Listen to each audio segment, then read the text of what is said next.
Muslims who say they are against Israel and America is not true. Not only against Israel and America.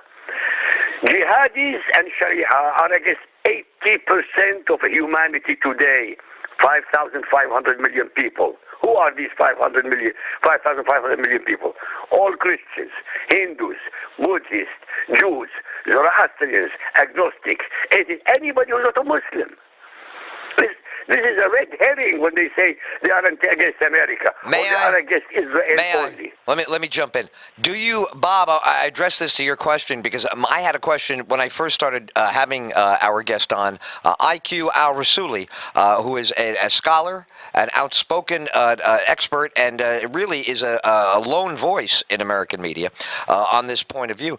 I said, Bob, similar to you, how could this many people be all frenzied and actually believe the outrageous claims of, destroy all the infidels, and then beyond believe it, to actually act on it?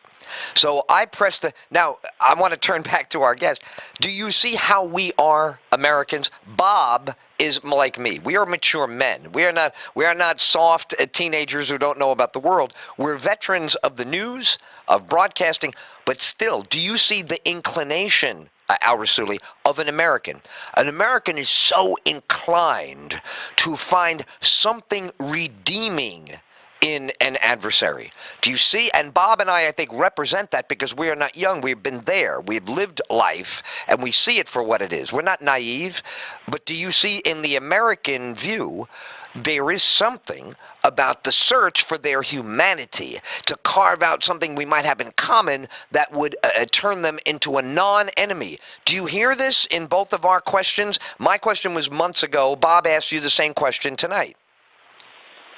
I hear it in every single question I've had. By the way, today is my 500th radio interview with American radio company. Wow. Congratulations. Because that takes real perseverance by you because of how radioactive, quote unquote, they feel your subject matter is.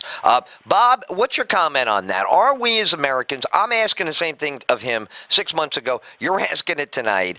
Is this what do you and I have to get over the way we are in order to square up to this villain? Or how does it work? He sees it clear as day. He can't get even on Fox. He can't get on Hannity. Why isn't he on Hannity 3 times a week? Well, that's a good question. I mean, the thing is, I'm used to maybe because I grew up during the Cold War, right? And the whole thing between